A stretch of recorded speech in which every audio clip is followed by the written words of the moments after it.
14장 1절에서 6절까지 말씀으로 예수님의 이제 40번의 기적의 말씀 중에서 36번째 기적의 말씀을 우리가 나누기 원합니다. 역시 본문의 말씀도 누가복음 14장에만 나와 있는 그러한 기록의 말씀인데요. 옛날에는 수종병을 고참병이라고 보통 많은 얘기를 했죠. 고참병이라고 얘기를 했지만 오늘날 이제 개역 개정 성경을 바뀌면서 이제 수종병이라는 얘기로 많이 하게 되는 것을 보게 됩니다. 그러나 여전히 수종병이라는 말보다는 고참병이라는 말이 더 귀에 익숙하게 되는 것을 보게 됩니다. 자, 수종병이란 어떤 병입니까? 한마디로 몸이 붓는 병이죠. 몸이 붓는데 어떻게 붓느냐, 보통 배가 이렇게 남선만하게 나오는 그런 병입니다. 여러분들 잘 아시긴 뭐 아프리카라든가 뭐 고아라든가 이런 아이들 보게 되면 배가 이렇게 산만하게 나오는 그런 모습을 보게 되죠. 즉 이 수종병이라는 것은 체액이 차서 그로 말미암아 이렇게 부풀어 오르는 그런 질병입니다. 그로 말미암아 간이라든가 다른 장기라든가 이런 데에 압박을 줘서 사망에 이르게 되는 것이죠. 그래서 이렇게 이 수종병이라는 것은 주로 어떤 사람이 걸리느냐, 영양이 결핍된 사람, 많이 못 먹는 사람, 주로 굶는 사람들에게 이 수종병이 걸리는 것을 보게 됩니다. 그래서 아프리카, 케냐라든가 소말리아 이런 아이들을 보면 막 이렇게 배가 나와서 고통스러워하는 그런 아이들의 모습을 상상하시면 그 병이 바로 수종병이구나, 고천병이구나라는 것을 깨달으면 될 것 같습니다. 자, 그렇다면 이 수종병에 걸린 사람들은 주로 어떤 사람이냐? 일반적으로 부자들이 아니라 가난한 사람들이고, 가난한 사람 중에서도 못 먹는 사람, 거의 굶기를 반복하는 사람들이 이 수종병에 걸린다는 것을 우리가 알 수가 있게 됩니다. 그러나 이 본문의 수종병 환자는 어떻습니까? 가난한 사람일까요? 본문만 봤을 때는 가난하지 않다는 것을 알게 됩니다. 그 증거가 본문에 있습니다. 우리 본문 2절 말씀을 우리 다 같이 한번 합독하겠습니다. 시작. 안식일에 예수께서 한 바리새인 지도자의 집에 떡 잡수어 들어가시니 그들이 엿보는 있더라. 1절 말씀인데 2절 말씀 읽으라고 했네요. 한 바리새인 지도자의 집에 떡 잡수러 들어가시니라고 말씀하고 있는 것을 보게 되죠. 안식일에 그것도 바리새인의 집에 지금 들어가십니다. 바리새인의 집인데 이 바리새인 집이 또 어떤 집이냐? 지도자의 집이라고 말합니다. 바리새인 중에 지도자의 집입니다. 그리고 떡 잡수러 들어가셨습니다. 초청을 받았다는 말씀이죠. 즉 바로 이 집에 수종병 걸린 환자가 있는데 그 사람이 지도자의 가족인지 그다음에 종이고 뭐 하인인지 그것은 정확히 알 수 없으나 어떠한 경우라도 수종병에 걸릴 만큼 못 먹고 굶주리고 헐벗고 가난한 사람이 이 집에 살고 있다고 생각할 수는 없다는 것을 우리가 알게 되는 것입니다. 그러나 우리가 분명히 알 수 있는 것은 가난하여 먹지 못하고 뭐 하지 못한다는 것을 알게 되는 것이죠. 그러나 성경은 참으로 정밀한 기록입니다. 오늘 본문에서 이 본문의 상황을 정확히 우리 알려주시는데 우리 다시 한번 본문 1절과 2절 말씀을 다 같이 우리 합독하겠습니다. 1절과 2절 시작. 안식일에 예수께서 한 바리새인 지도자의 집에 떡 잡수시러 들어가시니 그들이 엿보고 있더라. 주의 앞에 수종병 든 한 사람이 있는지라. 단서가 나오죠. 일단 안식일이고요. 그 다음에 그들이 엿보고 있었습니다. 그래서 그들은 율법교사와 바리새인들이 엿보고 있었습니다. 그런데 예수님을 초청하여 들어가자마자 주님 앞에 누가 있었습니까? 수종병 든 사람이 거기에 딱 버티고 있는 것을 보게 됩니다. 무슨 뜻이겠습니까? 이 수종병 걸린 이 환자가 이 바리새인의 이 지도자의 집에 살고 있는 사람이 아니라는 것입니다. 일부러 그렇게 그 사람을 만나게 했다라는 것이죠. 그것도 누구네 집에서? 바리새인의 지도자 집에서 일부러 함정을 파고 예수님을 잡아 죽일 구실을 찾기 위해서 일부러 초청을 하고 환자를 거기다 뒀다는 것을 의미하게 됩니다. 그러므로 분명 수종병을 걸린 이 사람은 바리새인 지도자의 사람이 아니고 단지 예수님을 잡기 위한 하나의 한 사람의 모습으로서 데리고 온 것을 우리가 보게 되죠. 예수님의 답을 보십시오. 우리 본문 3절 말씀입니다. 자, 3절 말씀을 다 같이 합독합니다. 예수께서 대답하여 율법 교사들과 바리새인들에게 이르시되 안식일에 병 고쳐 주는 것이 합당하냐 아니하냐.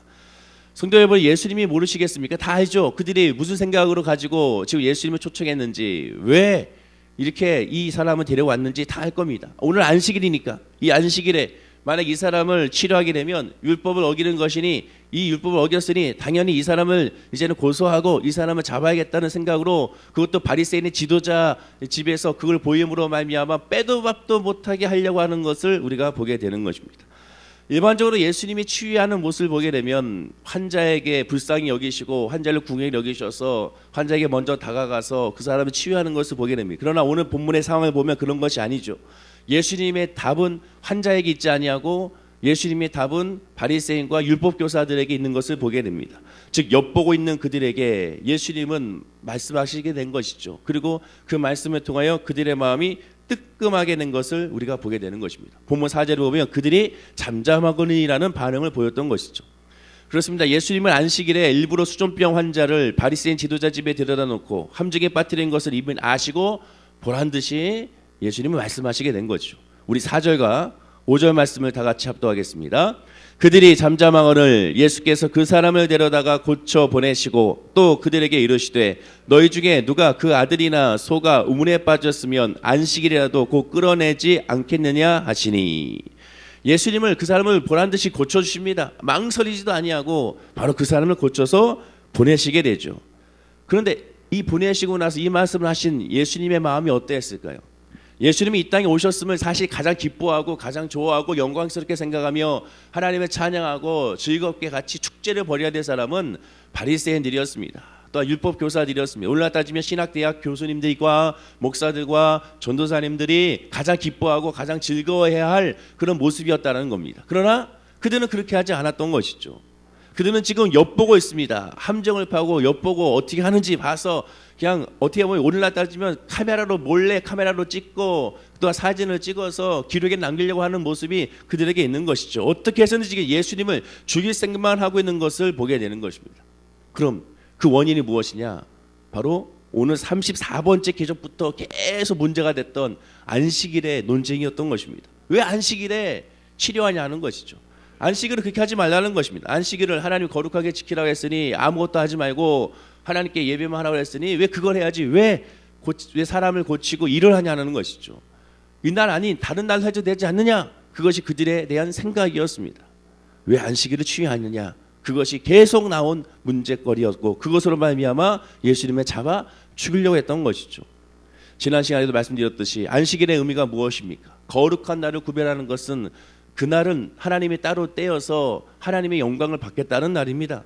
또한 구원의 기쁨을 기억하며 구원의 즐거움을 하나님께 올려드리는 찬양과 예배와 감사의 날이 바로 이 안식일의 날이 되는 것이죠.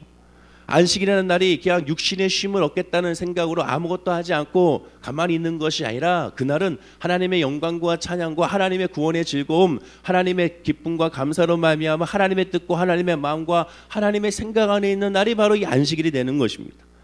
그렇다면 오늘 말씀을 통해 조금 더 우리가 안식의 의미를 한번 더 살펴봐야겠습니다.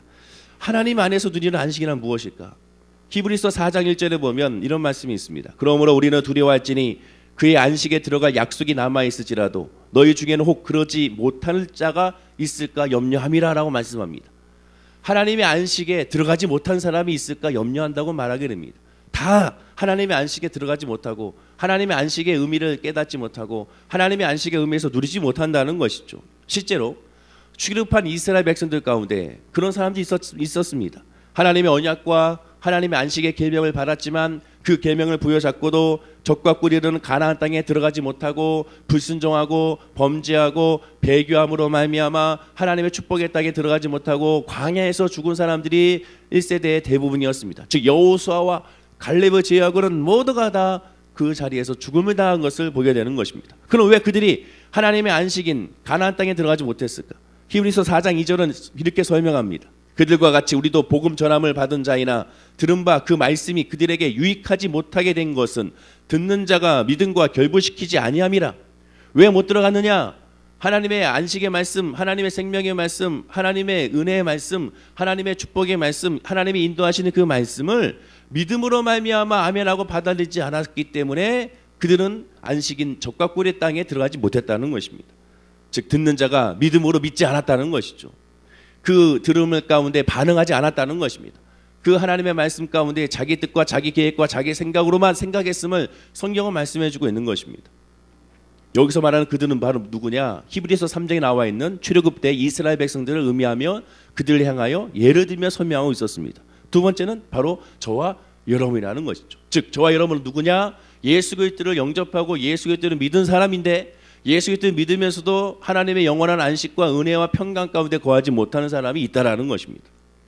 그리고 히브리서 4장에 보면 그 안식의 말씀은 여전히 살아있다라고 말씀합니다. 출애굽 때 하나님의 안식의 약속의 말씀이 적과 꿀이르는 가나안 땅으로 들어가는 안식의 말씀이 거기서 끝난 것이 아니라 오늘날까지도 그 안식의 말씀은 살아있다는 것이죠. 하나님의 은혜 안에 거하는 것, 하나님의 믿음 안에 거하는 것, 하나님의 역사 안에 거하는 것, 그리고 하나님의 은혜 안에서 하나님이 합력하여 선을 이루시고 축복의 기름 부음을 주시는 것, 이것은 여전히 똑같이 역사하신다는 겁니다. 그렇다면 그 약속의 말씀 바로 무엇이냐?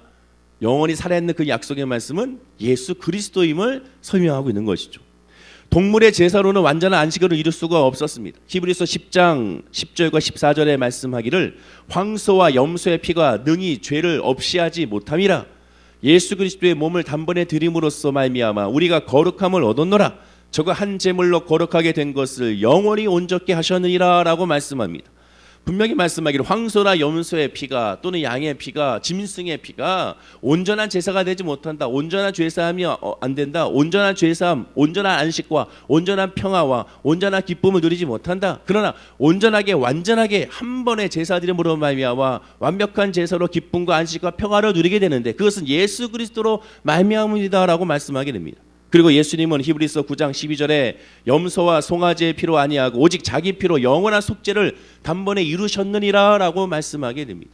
예수 그리스도를 믿고 예수 그리스도를 의지했을 때 영원한 속죄가 이루어지고 영원한 안식이 이루어지고 영원한 평화가 이루어진다는 것이죠. 결과적으로 동물의 제사는 광야의 생활이라면 예수 그리스도를 말미암은 제사는 적과 꿀이라는 가나안 땅의 그러한 삶이라고 성경은 우리에게 말씀해주고 있는 것입니다. 그렇습니다. 동물의 희생제사는 불완전한 제사입니다. 그때 단번에 일회성에 불과하다는 것이죠. 영원치 못합니다. 만약에 어저께 예배드리고 나서 어저께 제사하고 나서 오늘 제사하지 못한다면 완전한 속죄함이 없기 때문에 결국에는 구원을 받을 수가 없는 상황이 이르게 되는 것이죠.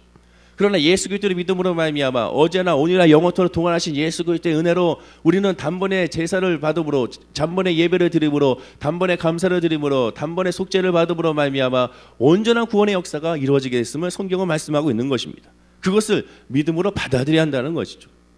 그러나 이스라엘 백성들은 이러한 불완전한 그러한 안식마저도 온전하게 누리지 못했습니다. 그 이유가 무엇입니까? 반복된 불순종, 반복된 배교, 반복된 이단을 섬기고 반복된 우상을 섬기는 모습이 그들에게 있었습니다. 하나님의 약속의 언약의 말씀을 제대로 지킨 적이 단 한 번도 없었다는 것입니다. 히브리서의 말씀처럼 믿음으로 받아들이지 못했다는 것이죠. 그래서 하나님은 그들을 안타깝게 여기셔서 하나님은 다시 한번 새로운 언약을 그들에게 주셨습니다.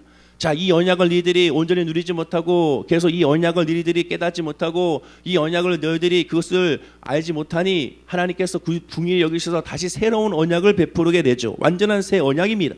에레미야 31장 32절 34절에 그 언약을 말씀하는데 곧 내가 나의 법을 그들의 속에 두며 그 마음에 기록하여 나는 그들의 하나님이 되고 그들은 내 백성이 될 것이라. 내가 그들의 죄악을 사하고 다시는 그 죄를 기억하지 아니하리라. 하나님께서 새로운 언약을 베풀어 주셨습니다. 그 새로운 언약과 예전의 언약의 공통점은 하나입니다. 나는 그들의 하나님이 되고 그들은 내 백성이 될 것이다. 너는 나의 자녀가 될 것이다. 그리고 너희들은 나에게 있어서 아바 아버지로 부를 수 있게 될 것이다. 이 언약은 동일했습니다. 공통점입니다. 그러나 달라진 것은 무엇이냐?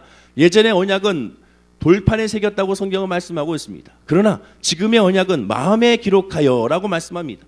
내가 나의 법을 그들 속에 그 마음에 기록했다라고 말씀하게 됩니다. 또한 동물 희생제사로 매년 죄를 사한 것이 아니라 다시는 그 죄를 기억하지 아니하리라. 내가 그들의 죄악을 사하고 다시는 그 죄를 기억하지 아니하리라. 단번에 끝나게 하셨다라고 말씀하게 됩니다. 돌판에 새긴 것이 아니라 마음에 새기게 되고 또한 영원한 제사로 말미암아 믿음으로 말미암아 더 이상의 제사, 피제사는 사라지고 믿음의 예배만 살게 하겠다고 하나님은 약속의 말씀을 우리에게 주셨습니다. 그리고 그 마음에 새긴 것을 어떻게 또 설명하시느냐?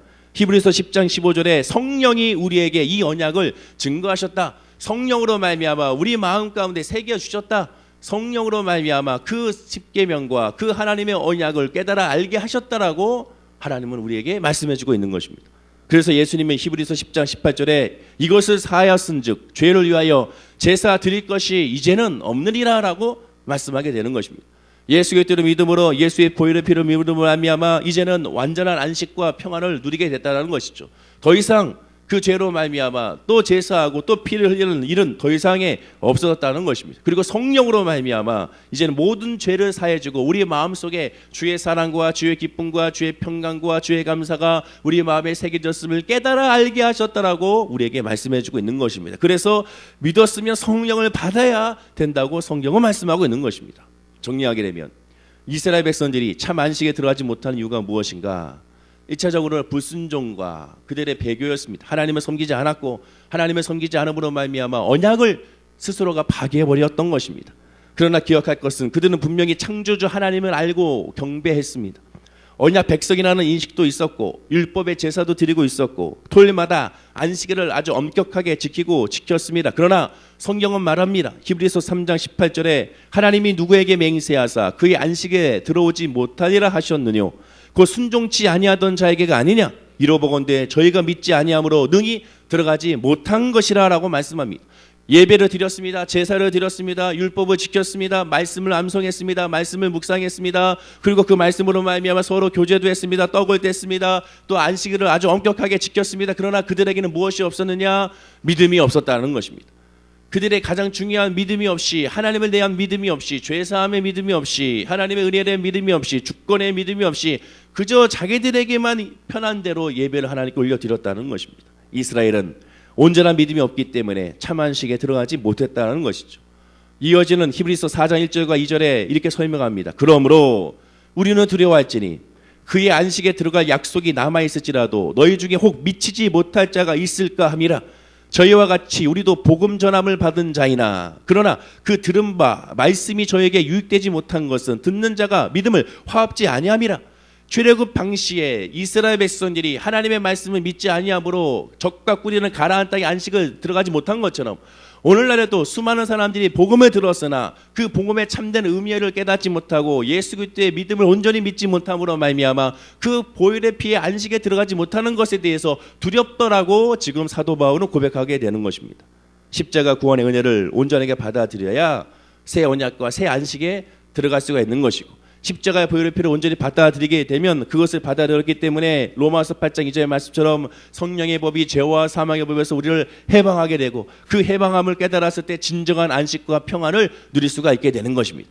그 안식을 누리게 되면 모든 형식과 모든 인간적인 계명에서 벗어나 오직 하나님을 바라보므로 말미암아 그 하나님을 바라보므로 모든 것이 낮아지게 되고 은혜가 아니면 살아갈 수 없음을 깨닫게 되고 그 은혜의 고백이 이루어지게 됨으로 말미암아 늘 주님만 바라보는 믿음의 사람이 될 수가 있음을 성경은 말씀해주고 있는 것입니다. 예배소서 4장 22절 24절에 하나님의 참된 안식과 성령 안에 거하는 사람의 특징을 말합니다. 유혹의 욕심에 따라 썩어져가는 굴습을 쫓는 옛사람을 버려버리고 오직 심령으로 새롭게 되어 하나님을 따라 의와 진리의 거룩함으로 지으심을 받은 새 사람이 되었다라고 성경은 말씀하게 되는 것입니다. 하나님의 말씀 안에서 정말 예수를 깨닫고 복음을 깨닫게 되면 이 모든 것에 하나님 중심으로 신앙이 변한다는 것입니다. 그래서 결국 사도 바울의 고백처럼 나의 나 된 것은 하나님의 은혜로 된 것이니 내게 주시는 주의 은혜가 헛되지 아니함을 고백하게 되고 내가 그리스도와 함께 십자가에 못 박혔느니 이제는 내가 산 것이 아니요 오직 내 안에 그리스도께서 사는 것이다 라고 고백하게 된다는 것입니다. 그리고 그 고백의 끝은 바로 어떻게 되느냐. 이제 내가 육체 가운데 사는 것은 나를 사랑하사 나를 위하여 자기 몸을 버리신 하나님의 아들을 믿는 믿음 안에서 사는 것이다 라고 고백하게 된다는 것입니다. 즉 내가 그리스도와 함께 십자가에 못 박히고 하나님의 은혜로 살아가게 된 것은 결국 어떤 역사로 나타난 것이냐. 내가 믿음 안에 살고 있다는 것을 깨달은 순간 이 모든 것이 이루어지게 된다는 것입니다. 이스라엘 백성들은 믿음이 없기 때문에 하나님의 말씀을 들어도 믿음으로 반응하지 못하고 그 믿음으로 나가지 못했기 때문에 안식을 누리지 못했던 것입니다. 오늘날도 마찬가지입니다. 복음을 듣고 예수 그리스도의 복음 안에서 그것을 믿음으로 아멘하고 받아들여야 되는 것이죠. 아, 저 말씀은 내 말씀이구나. 하나님의 나에게 주신 말씀이구나. 정말 예수 그리스도가 안식이고 예수 그리스도가 평화고 예수 그리스도가 응답이고 예수 그리스도가 치료고 예수 그리스도가 소망이고 예수 그리스도로 말미암아 아무것도 할 수가 없구나라는 것을 깨닫고 고백하고 아멘했을 때 그때 진정한 안식과 평강과 응답과 치료가 우리 삶 가운데 나타나게 된다는 것입니다. 그렇습니다. 하나님은 안식일을 거룩하게 지키라고 분명히 말씀했습니다. 그런데 이 거룩이라는 뜻은 종교적으로 도덕적으로 말하는 그런 뜻이 아니지 않습니까? 아주 엄숙하게 주일날 교회 행사를 하게 되고 세속적인 쾌락이나 풍조가 조에도 끼어들지 못하게 하며 그래서 쇼핑이나 음식 사 먹거나 영화 관람이나 심지어 텔레비전 시청도 하지 말라고 하는 분들이 있습니다. 이는 거룩의 의미를 잘 몰라서 하는 소리죠. 거룩이라는 것은 바리새인과 율법교사 같이 겉으로 봤을 때 거룩을 의미하는 것이 아닙니다. 거룩이라는 단어는 오직 하나님에게만 적용되는 단어지 인간이 거룩해질 수는 없는 것입니다. 하나님은 디모데전서 2장 17절에 썩지 아니하고 보이지 아니하시고 홀로 하나이신 야훼 하나님이라고 말합니다. 하나님은 홀로 하나이신 분이기 때문에 그래서 그분을 거룩하다라고 우리가 표현하게 되는 것입니다. 즉 거룩하다는 표현은 하나님 한 분 외에는 절대로 표현을 쓸 수가 없게 되는 것이죠. 예배란 무엇입니까? 월십이라고 하죠. 월스라는 가치와 십이라는 다른 뜻이 합성화됩니다. 즉 하나님께 우리의 가치를 날라드리는 것이죠. 하나님께 우리의 가치를 보내드리는 겁니다. 즉 그것은 무슨 뜻입니까? 모든 주권을 하나님께 드리고 모든 주권을 하나님께 고백하고 모든 주권을 하나님께 맡기는 것이 바로 예배가 되는 것입니다. 그런 의미에서 특별히 생업을 종사하는 것에서 중지하고 하나님께 부르짖고 찬양하는 이유가 바로 무엇이냐? 내 삶의 존재와 의미가 내 것이 아니라 하나님의 것이라는 것을 고백하기 위하여 생업을 중지하고 하나님 앞에 고백하고 간구하고 찬양하는 겁니다. 주일날 예배 드리는 것도 헌금이나 11조로 따라하는 것도 왜 그러느냐? 모든 것은 하나님의 손에 있음을 깨닫고 모든 안식은 주님의 손에 있음을 깨닫고 드려지는 것이 바로 예배고 헌금이고 11조가 되는 것입니다. 그렇습니다. 성도의 참된 안식은 오직 예수 그리스도 밖에서는 이루어질 수가 없게 되는 것입니다. 예수 그리스도를 만났을 때 안식이 있고 예수 그리스도를 만났을 때 사랑이 있고 예수 그리스도를 만났을 때 응답이 있고 예수 그리스도를 만났을 때 치유의 역사가 나타나게 되는 것입니다. 그렇기 때문에 예배하게 되고 기도하게 되고 봉사와 헌신하게 되고 하나님께 감사하게 되는 것입니다. 오늘 본문도 보십시오. 어떠한 경우로 어떻게 해서 이 자리에 있었는지 모르지만 이 수전병 걸린 환자가 골짜병 걸린 환자가 무슨 이유로 어떤 사람에 의해서 또한 왜 이 자리에 바리새인의 지도자 집에 있는지는 알 수 없으나 사실 바리새인 지도자 집에 있는 것 그 자체가 말도 안 되는 일이지만 이 질병에 어쩌면 이 부정한 병이라고 기록하고 있는 이 부정에 걸린 사람이 바리새인의 지도자 집에 있는 그 자체가 아이러니지만 그러나 어찌든지 간에 이 자리에 있어서 예수를 만났기 때문에 그런 안식을 얻을 수가 있었던 것입니다. 예수를 만났기 때문에 치유받을 수 있었던 것이고 무슨 이유라도 예수를 만났기 때문에 자유하게 된 것이고 무슨 이유라도 예수를 만났기 때문에 평안할 수가 있었던 것입니다. 이것이 바로 안식입니다. 성경은 짧게 말합니다. 고치고 보냈다. 고치고 보냄을 받은 그 사람의 자유함과 평안은 어땠을까? 그것은 우리가 예수를 만나는 순간 느껴야 될 하나님의 은혜와 평화요 그것이 바로 안식임을 저와 여러분들이 기억하고 깨달아 알아야 될 줄로 믿습니다. 예수 그리스도를 제어하고는 안식은 없는 겁니다. 다시 한번 강조합니다. 이 새벽에 우리가 그래서 구하고 간구해야 될 것은 예수 그리스도입니다. 주여 주의 은혜가 내 기도 가운데 주의 은혜가 내 가정 가운데 주의 은혜가 내 직장과 내 사업장 가운데 주의 은혜가 우리 월계신봉교회와 이 나라 이 민족 가운데 있게 해달라고 기도했을 때 하나님의 은혜로 말미암아 그 안식에서 자유하고 평안하고 기쁨이 넘치고 교제가 넘치는 축복의 하루와 축복의 가정과 축복의 직장과 사업장이 되게 될 줄로 믿습니다. 기도하겠습니다. 하나님 아버지 감사합니다. 오늘 안식에 대해서 잠시 살펴봤습니다. 아버지 하나님 치료의 역사를 통하여 베푸시는 그 안식의 의미는 오직 예수 그리스도를 제외하고는 이루어질 수 없음을 고백하게 됩니다. 그러나 하나님의 말씀과 복음을 들으면서도 안식에 들어가는 사람이 있고 안식에 들어가지 못하는 사람이 있다고 성경은 말씀하고 있습니다. 복음을 받아들이는 사람, 믿음으로 받아들이는 사람과 믿음으로 받아들이지 않는 사람은 역시 큰 차이가 나는 것을 우리가 알 수가 있었습니다. 진정한 안식은 세상에 있는 것이 아니라 하나님께 있음을 다시 한번 고백하고 그 하나님께 예배하고 기도하는 우리의 믿음과 우리의 마음과 우리의 삶이 될 수 있도록 복을 더하여 주시옵소서. 주님 감사드리며 예수님의 이름으로 기도드립니다. 아멘.